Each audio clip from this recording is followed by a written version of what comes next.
welcome back to a brand new episode of NEPA Story. I know it's been a very hot minute since I recorded an NEPA episode, but I'm super excited to be finally back. It's been very much a long time, but today I'm very excited to introduce you to Dr. Tricia Richards service. So Tricia is a founder and president of I Need a Speaker, which is an online platform that connects event planners with qualified speakers at all price points. I Need a Speaker currently has users in 11 countries, which is crazy. It is now offering public speaking training as well.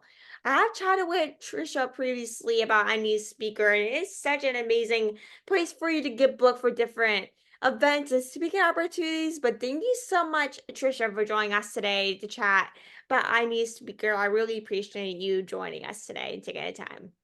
Well, I appreciate being asked. This is really fun. Thank you so much. So, of course, with I Need a Speaker, you've been doing this for a couple of years now, and it has grown to 11 countries, which I can't believe still. And so, like, what inspired you to create I Need a Speaker? Pain, Kylie, that's what inspired me to start the business.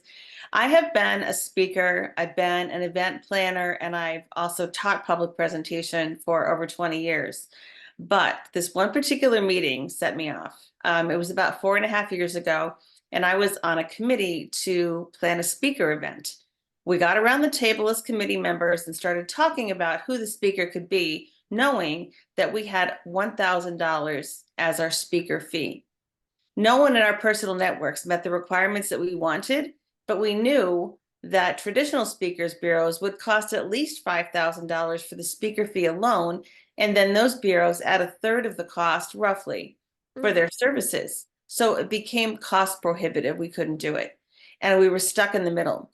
And this particular meeting went on for 3 painful hours of who do you know? Who do we know who might know someone? Who do we know who might know someone who might know someone?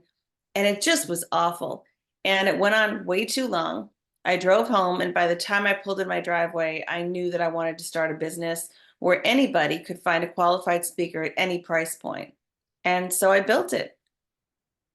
That's amazing. Like, I know for me, when I look for speakers for a certain type of thing, whether it's like an event, a podcasting thing, whatever it is, there's always someone that always costs, I don't know, for example, like $5,000 for an event to be a Mhm. speaker or to even speak at an event costs a lot of money. I'm just like, I love to have $5,000 to pay you and love to have $5,000 for myself, but I do not have that money to pay $5,000 for a, let's just say, like an hour or 45-minute event.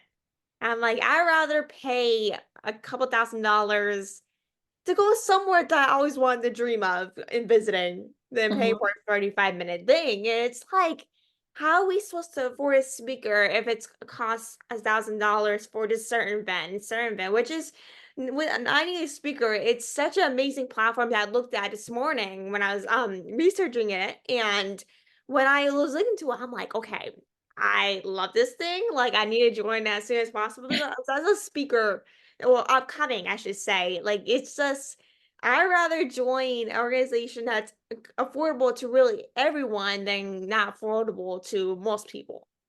Right. You're not alone when you say that you don't have a budget like that to pay speakers. You think of local Rotary clubs, Kiwanis clubs, service organizations, companies doing a wellness day or leadership development or some kind of training for their employees. That's a lot of money to spend 20 or 25,000 or more for a speaker. So to Mhm. have that talent at an affordable price and no, it's a qualified speaker, I think takes a burden off people's shoulders, and it gives these emerging speakers more of a voice. I also like doing this because 65% of speakers are white men, and we really need to hear from more diverse people to start to close cultural divides, have shared understanding of each other, and there's so many social benefits to it as well. But I spoke from my own experience when I needed a speaker at a reasonable price, and reasonable varies depending who you ask, and I couldn't find one. So now I have speakers that start at zero and range up past $70,000. And what I've learned is that speaker fees are kind of like when you buy a bottle of wine, for example, it doesn't mean that you pay more and it's better quality. You can get great quality for a lower price, because the motivation of the speaker might be to just share something that he or she loves, or share a story, or maybe a message that's really important to them. 100%. Of course, with being 65% white men are in a speaker, it really shows how much diversity really needs to come, especially in 2024. But there's honestly tons of speakers out there in every different industry that I can name a billion of them. But it's like we're having a diverse speaking. I know there's a bunch of talented speakers out there, and I know what causes a lot of people to not be speaker for certain conferences, events, or whatever is because of the speaker fee, how much they charge. But like you said, it costs sometimes like like $70,000. And some people might not be able to afford it, and that's really kind of what causes people not to speak is how much usually some people usually pay for their speakers or their services as well. Right. If they have the money and that's what they want, more power to them. But if they have a limited budget, or they just want someone on a specific topic, they're not looking for a headline name, this is the place where they can find them, get those people booked, and really serve both sides, both the event planner side and the speaker side. So I'm pretty excited about what I'm doing, and I'm helping a lot of people be seen and be heard and share that information that's so important to share. Yeah, it definitely is something important to share because, of course, a lot of people love to use their voice in different variety of ways, whether it's your story or something that's happening in a world, social issues. It can be a variety of different things. I know a lot of people love to talk about it, but don't maybe have the money to use that, or don't maybe have a like something like a speaker's bureau or something to be signed up for, or don't have speaker experience. Maybe they can't afford it, or they don't know who to kind of sign up for, what's a scam, Right. what's kind of worth the time and dedication, like that's kind of like one of the main causes I often see for myself and other people is that like when I'm speaking, like there's like it's very hard for people to get those opportunities to speak at different events because of course they might not have the qualifications, or they might not have the money, or they might, or maybe not the right fit to become a speaker for a certain type of event. Right. The speaker has to be matched to the event in a way that makes sense for everybody, because you want your audience experience to be really positive. So you have to look at what your goals are for the event, what kind of mood you want, what kind of experience outcome you want. So in other words, are you trying to motivate or inspire? Are you trying to teach? Are you trying to change behaviors? Are you trying to entertain? And that all comes into the mix. And I'm just excited that I'm able to do that and bring qualified people to the audiences that really want to hear them. I'm Yeah, very for excited about sure. that. Kind of Yeah, obsessed, and how actually. does I Need a Speaker connect speakers to different audiences around the world? I do a lot of business development work to build up our inventory of users, and I'm really happy to say the business is picking up faster than I anticipated at this point. Mhm. People are hearing about it, and the values of the company are really resonating. I don't have exclusivity contracts, which speakers really like. I take a 20% commission, which is low in terms of industry standards.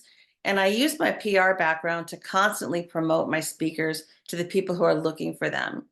So they really love that user community feel and the value that I get from that. So I'm fully devoted to that. What people can do is if you want to be a speaker on the directory, you go to the website, ineedaspeaker.com. You click on I am a speaker, and then you fill out the profile. And the better your profile, the more likely you are to get booked. And then if you were looking for a speaker, you go to the website, you click on I need a speaker, fill out a profile, and then you can search the directory by multiple ways: name, title, organization, topic, language, whether it's in person, virtual, or both, speaker fees, and really find the person who's going to be a good match for you, and then book them directly through the site. So I'm pretty Very excited. easy peasy. I looked at the website this morning and I was like, this is just the easiest thing I ever saw because of course a lot of speaking like organizations, you have to go through this whole process of getting maybe meeting the criteria or like what's like or kind of what's best for the speaker's brew. And I loved how I need speaker just kind of creates goes right ahead, create your own profile for anyone to book with you because it looks like everyone's welcome, right? Everyone is welcome, but I want to qualify that a little bit and just give you some more context. And by the way, the website's being updated to add a rating system on both sides, which is super cool. I Mhm. never heard of that before in the public speaking industry. Um, but I am encouraging people to not only when they create their profile, they need three things if they want to be booked. One is a little bit of experience. They've got to have some experience speaking to audiences.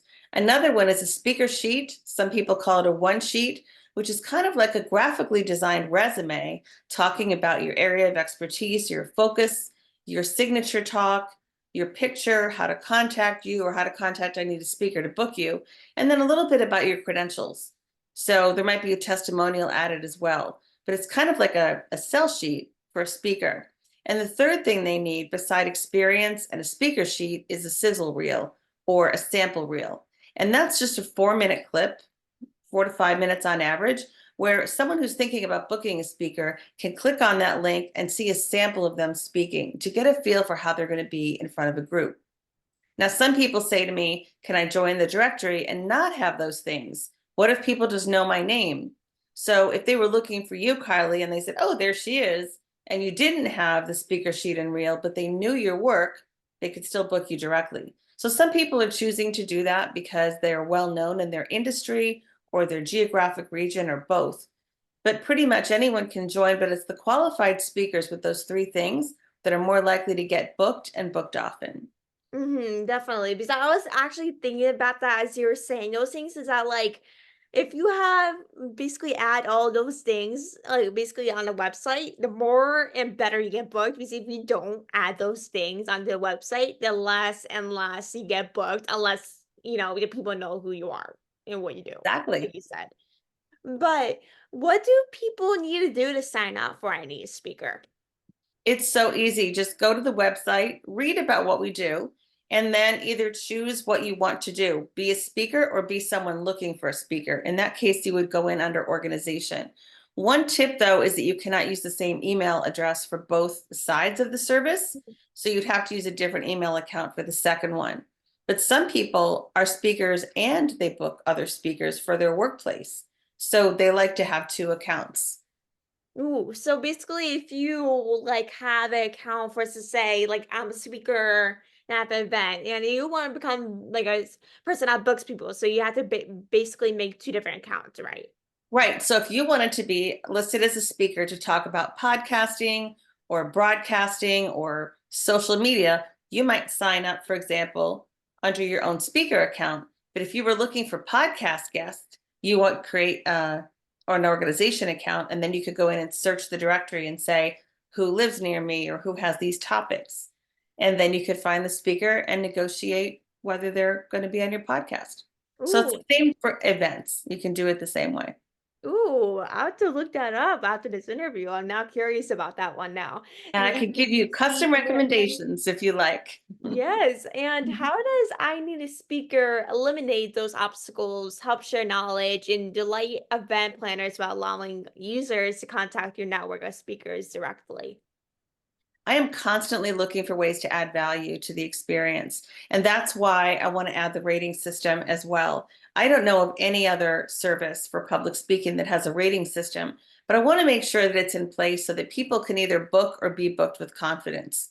I'm also listening all the time to people like you and people in the field who are telling me what they're looking for. So I get asked a lot certain questions: how to get started, what skill sets do I need? Where do I get a speaker sheet done? Things like that. So I'm thinking about adding some tutorials or videos or some kind of downloadable materials to the site to keep adding that value and showing people that I want to treat both sides with respect and dignity and fairness. Ooh, that's actually a pretty great idea. I stand Yeah, by that idea. If you need help with any ideas or anything, let me know. That's really great ideas. we'll have to talk about that after the show. I know, right? It's such a Mhm. great idea is that I probably have so many ideas for. But the last question I wanted to ask you before we head off is how can we find the right speakers for our event? Whether it's, in person, virtual, whatever it may be, how can we find the right speakers for whatever we're Great having? question. Really good question. And I wish more event planners would ask that question. They need to think about their goal and what they really want people to experience or think about or do or believe. A lot of people are looking for fundraisers, for example. So I would go with a motivational speaker or a comedian. I've also got people who do children's shows and talk about mental health and resilience in the show.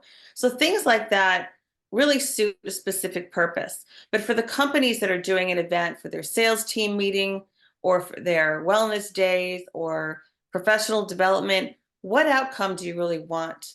And what skill set do you want? So if they're not sure how to approach that directory, I wish they would contact me directly, info@ineedaspeaker.com, and I'd be happy to try to match them up. I'm really proud that I speak to most of my speakers on the directory. I know them, I know their personalities and what they're good at and what they love to do. And that makes it really easy to help that match. Now that the directory is getting bigger and bigger, that may be hard to continue to do, but it's something that I'm always devoted to, is making sure they get the right speaker for the right event, the right time and place. And that's the most important thing is, of course, there's tons of speakers out there for a variety of different things, but also making sure that they're actually the right fit. Because, of course, as someone who books so many things as a person, like I'm always trying to look for, okay, is this person meeting their criteria? Is this person going to charge to speak? Or there's so many questions that people especially event planners ask in terms of booking people for a different variety of different things, whether it's podcasts or Okay. event for a conference or who knows. There's so many things out there. There's honestly so many questions out there that, of course, being part of a speaking company and getting more bookings off of there is such a big tool for speakers or even upcoming speakers looking for getting more gigs as well. Exactly. It could be life-changing. And everyone joins the directory with something different in mind if they're a speaker. Some people just want to share knowledge because they love what they do. Some people want to share a personal message, maybe activist message or a safety message or mental health. Other people might want a promotion or a job, and some people want to move full-time into speaking. So they all have different motivations for what they want to do and how much they want to do it.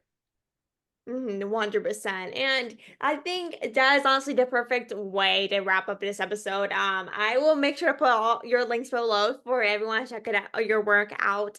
It's amazing what you're doing, and it's honestly Okay. much needed to, especially nowadays with speakers and getting booked for a variety of different things. It's always getting those opportunities and speaking for a variety of different things is always a big part. I know for me, I love talking. So whenever I'm talking to people or something, I know it's a big Yeah. thing for other people as well. And I really thank you for everything you're doing and thank you for taking the time with us today. Keep up the great Thank you.